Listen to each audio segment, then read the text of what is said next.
Boa noite, bem-vindos ao Expresso da Meia-Noite, um programa feito semanalmente em colaboração entre a SIC Notícias e o Semanário Expresso, numa semana infelizmente marcada, e de que maneira, ainda pela brutal ressaca da tragédia dos grandes incêndios que assolaram o concelho de Pedrógão e não só.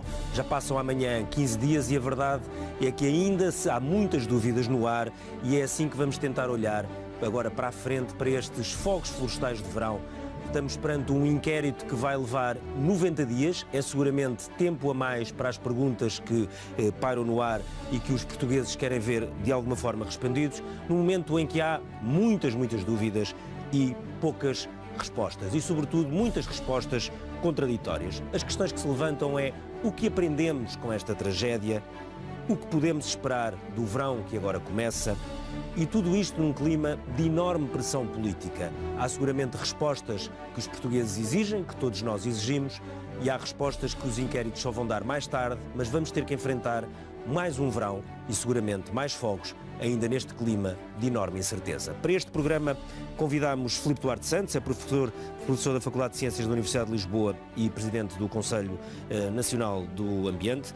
António Louro é vereador da Proteção Civil de Mação, um conselho que tem sido dado como exemplo, primeiro por ter sido, enfim, e de que forma, investigado por grandes fogos florestais, mas que hoje tem aquele que é considerado um dos melhores sistemas de prevenção e de combate do país, para nos tentar contar o que é que se faz em Mação, que podia de alguma forma servir de exemplo ou não para o resto do país. Ricardo Ribeiro é presidente da Associação Portuguesa de Técnicos de Segurança e Proteção Civil, tem estado muito na berra nestes 15 dias perante várias coisas que seguramente não funcionaram bem, pelo menos como se esperavam. E Tiago Oliveira, que é engenheiro florestal, especialista em gestão de risco de incêndio, e tem trabalhado também para a Navigator, um dos grandes produtores nacionais de pasta de papel e, portanto, também de eucalipto, essa árvore que tanto está nas discussões nestes últimos 15 dias.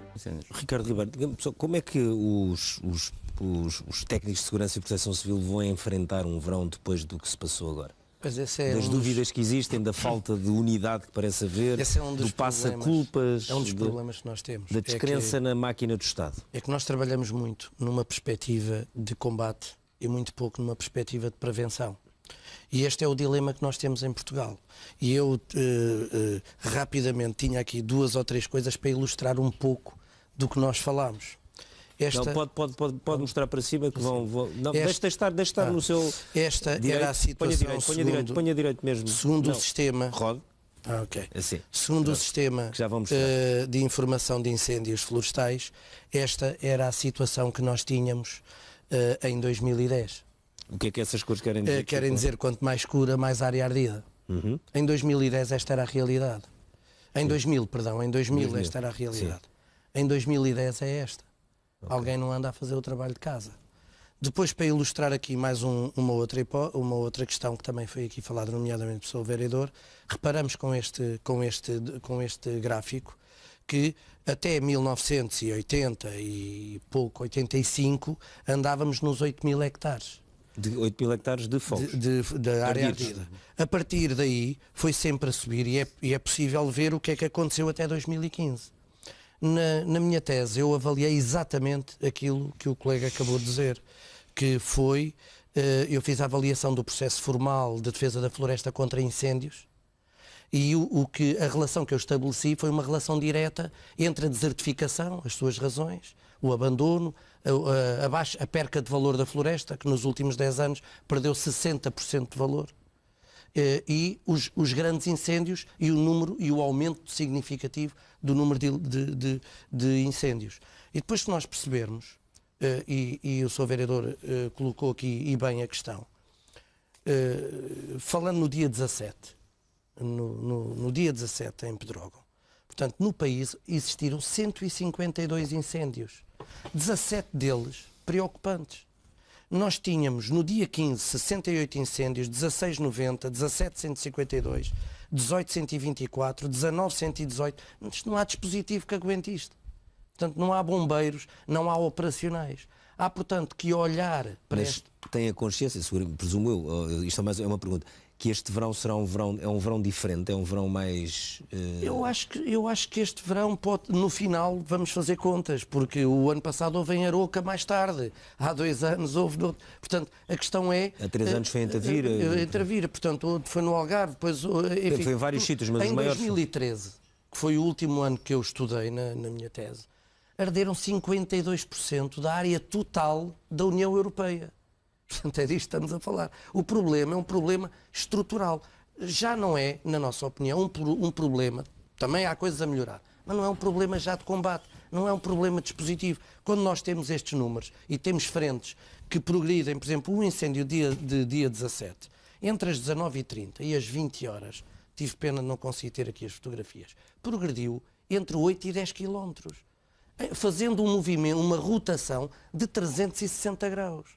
Isto é impossível. E ainda para mais, quando nós temos depois, ao longo de toda aquela zona, e nós sabemos que o vento progride pelo vento e pelos declives, numa determinada taxa, para 30 km/h, 900 metros em leque, em terreno plano. Quando nós temos a percepção que andou vários quilómetros em meia hora e rodou praticamente, isto vemos que reuniram-se todas as condições climatéricas, mas também se reuniram todas as condições de combustibilidade, nomeadamente ao nível da carga térmica, ao nível da orografia do terreno. Depois isto juntou algumas impossibilidades de coordenação ao nível por causa daquela questão do Ciresp no início. Sim. E, portanto, ficou ali quase um bocadinho a tempestade perfeita. Mas, repara, há aqui uma questão que é o seguinte. Nós temos um Plano Nacional de Defesa da Floresta contra Incêndios. O ICNF tem obrigações ao nível dos seus planos regionais e distritais. Por exemplo, o Plano Regional e Distrital de Leiria está terminado e aprovado. Os planos municipais de defesa da floresta daqueles 3 municípios estão executados, 2 não estão executados, 1 está executado e o seu plano operacional municipal, desse que está executado, só foi aprovado em abril do ano passado. Então, mas os senhores presidentes de Câmara também não têm nada a ver com isso? Têm. Portanto, a questão é que, se nós olharmos para o dispositivo de combate a incêndios, podemos sempre apontar aqui e acolá que é sempre possível melhorar nas comunicações, na estrutura, na organização, na formação, nos equipamentos de proteção individual dos bombeiros, etc. Mas o que nós temos é que olhar àquilo que se passa antes deste momento.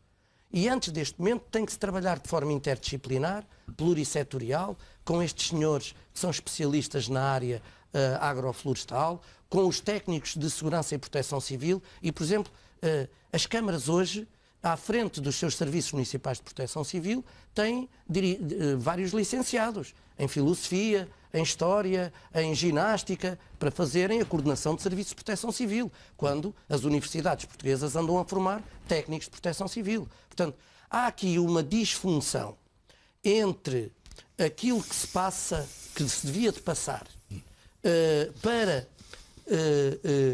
mitigar o risco de incêndio e ao mesmo tempo permitir uma melhor, mais rápida e menos intensa necessidade de intervenção do dispositivo operacional. Porque isto é assim, e ainda agora o Ricardo falava, e bem, quando eu tenho, não sei se foi o Ricardo, se foi só o vereador, quando eu tenho uma frente de 15 km e pelo meio tenho várias casas, várias aldeias, eu tenho que desviar equipas de combate a incêndios para fazer defesas perimétricas e evacuações. E é que é o problema. Pronto. E, portanto, se eu tenho, imagine-se que eu tenho 300 homens. Se eu necessitar de mobilizar 10 equipas, cada equipa tem 5 homens, são 50 homens a menos. Parecendo que não, são 25% menos, quase. Portanto, de facto, há aqui um contexto que tem que ser alterado depois. Se eu não faço as faixas de gestão de combustível, e isto era a 236.1, era que tinha que ter 10 metros na sua faixa de gestão de combustível. E isto é um pouco por todo, eu andei lá 2 dias, um pouco por todos aqueles concelhos, verificava-se esta situação. Isto é a estrada que depois ficou com o nome de Estrada da Morte. Pronto. Temos estes problemas de... Isto foi a situação em que ficou. Portanto, são as duas situações, o que acontecia e o que ficou. Depois, temos uma realidade também do ponto de vista da gestão, isto já está, que não podemos escamotear e que também é fundamental, que é o próprio cidadão não pode ter as suas casas neste contexto. O incêndio ficará paredes meias com a sua propriedade. Por outro lado, repare esta situação. E isto era um pouco por todo aquele concelho. E mais uma vez aqui, as câmaras municipais têm que olhar para isto. Não pode ser aqui. Deixa-me perguntar precisamente ao António Loura. Ricardo Ribeiro, estamos quase a chegar ao fim do nosso programa.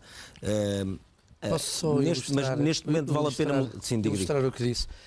Isto é uma paisagem. Isto hoje veio tudo cheio de fotografias. Isto é uma paisagem em que não há de 4 eucaliptos a 4 pinheiros e não há eucaliptos. E podemos ver a temperatura que este incêndio, com um mato de 1,5 metro de altura, desenvolve. Acima das 8 toneladas, portanto, não há hipótese. Vamos lá ver. A questão aqui, embora se o Ricardo entrar dentro de uma floresta ou de um matagal e que lhe der pelo peito, aquilo tem certamente mais de 8 toneladas. Aí combater um fogo de cabeça com mais de 8 toneladas não é possível com aviões, porque aquilo liberta uma quantidade de energia a mais de 3.500 kW por metro linear, para não estar a querer entrar com muito detalhe, que a água só evapora.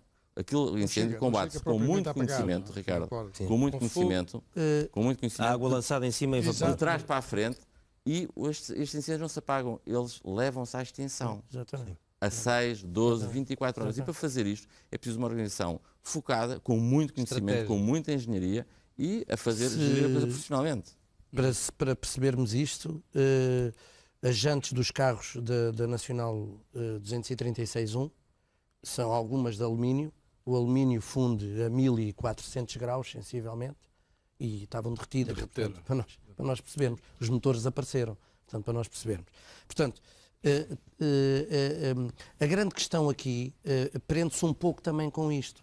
É quando nós não fazemos este trabalho, e eu gostava de dar os parabéns à Câmara de Nação, quando nós não fazemos este trabalho e permitimos que não haja uma organização a anteriori dos teatros de operações que minimize a intensidade do vento, da temperatura, dos fumos tóxicos de altas temperaturas, a acessibilidade dos meios operacionais, de facto, estamos a comprometer muito, e neste caso decisivamente, a capacidade operacional. Repare, nós tivemos numa estação próxima, no dia 17, 85 km/h.